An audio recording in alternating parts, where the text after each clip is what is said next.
Hello everyone, welcome to my day 1 port review of Dead Rising. The original, from 2006. It's one of the first killer apps on the Xbox that made the system worth having. So for the longest time we had Dead Rising 2, and then we had Dead Rising 2 Off the Record, which was a pretty good game overall. Did include Frank West again, which he is the star of this game. This is where he came from, his origins. But a lot of people really didn't like Dead Rising 2, for the most part. It didn't have as much wackiness as the original did. Although it tried. Dead Rising 3, unfortunately, was a bit more serious-leaning, and it didn't have a good port. Now, thankfully, with Dead Rising 4 coming around in the holidays, hopefully it'll be good, it's looking like Frank is truly back. This is the year of Frank, because he starts in this game as well. This is where he started. So, as you can see, full mouse support in the menu. It controls similar to Dead Rising 2 overall, so you can expect some of the same features. Not too many graphics options, but enough to you know, get you through. It does include a variety of options, though, I will say. So, in terms of features, you have Steam Cloud, Steam Achievements, controller support, and leaderboards.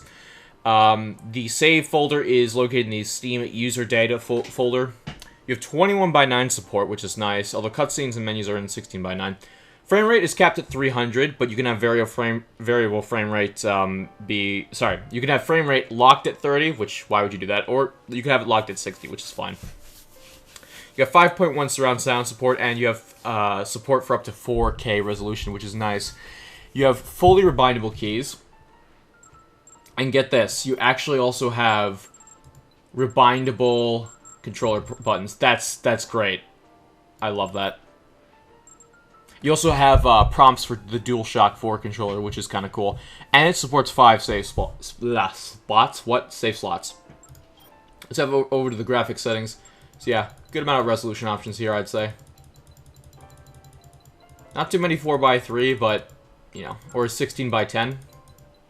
But it's decent, I'd say. For a quick $20 port, I gotta say, I'm a little bit impressed with Capcom, considering that they either make great ports or crappy ports. This is leaning towards great. Full screen, on or off, and borderless, which, thank you. Anti-aliasing, you have multiple options, not just FXAA. Shadow quality. You can even turn shadows off entirely if you have a, potato PC. Which, by the way, you're gonna need a GTX 550 Ti or an AMD HT 6770. God, man, that's an old card. I think that card came out in like 2011, 2012. A DirectX 11 compatible card, and 2 gigs of RAM. So, I imagine you're gonna need a little bit more to run it better. I really don't recommend ever running. If you're still using a 32-bit operating system, what's wrong with you? You're going to need about 8 gigs of hard drive space once everything's unpacked. But yeah, overall, good amount of options here.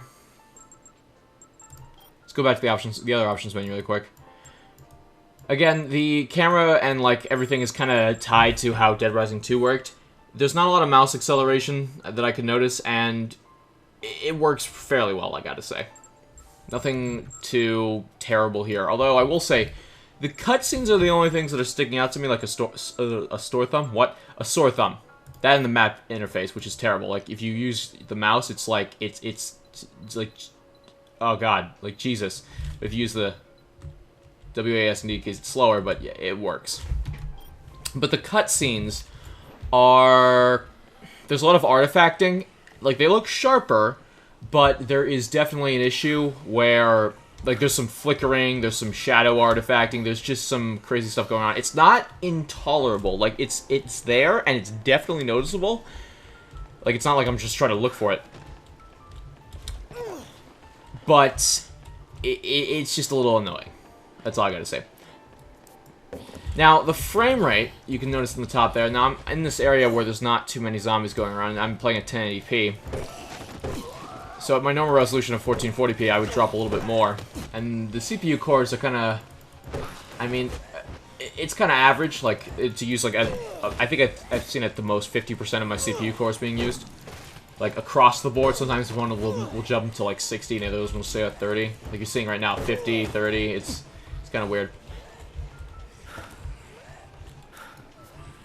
Yeah, but aiming is, oh, I just spit on them, that's awesome.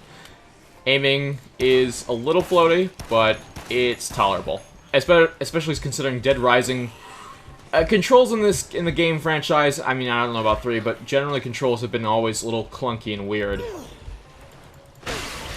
But, you know, you could do that, so why are you complaining? But yeah, the frame rate does start to drop a bit when you have, like, a lot of these zombies on the screen. I would have really liked to see, you know, being able to play at 1440p at, like, max graphics with, like, you know, all zombies on screen. You should be able to do that. I mean, if DMC Devil May Cry let me do that... Oh, Jesus. Then, you know, why can't this game? It's more than acceptable, but, you know, for a game this old... Oh. For a game this old, it should be running a little bit better. That being said, I am at least glad that it's not locked at 30. It's an unlocked frame rate. It's running pretty great. Mouse controls are alright. You know, the game itself is pretty fun.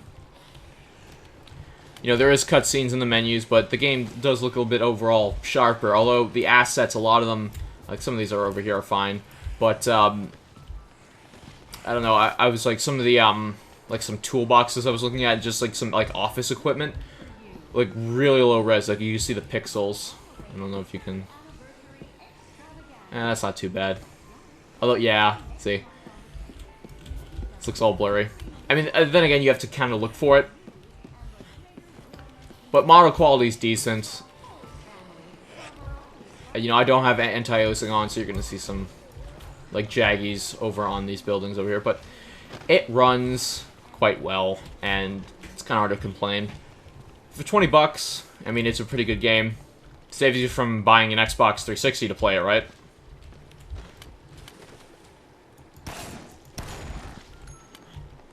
But yeah, do give it a look. It's functional, it's not crappy, and it's pretty fun. Alright guys, I'll see you next time. I'm out.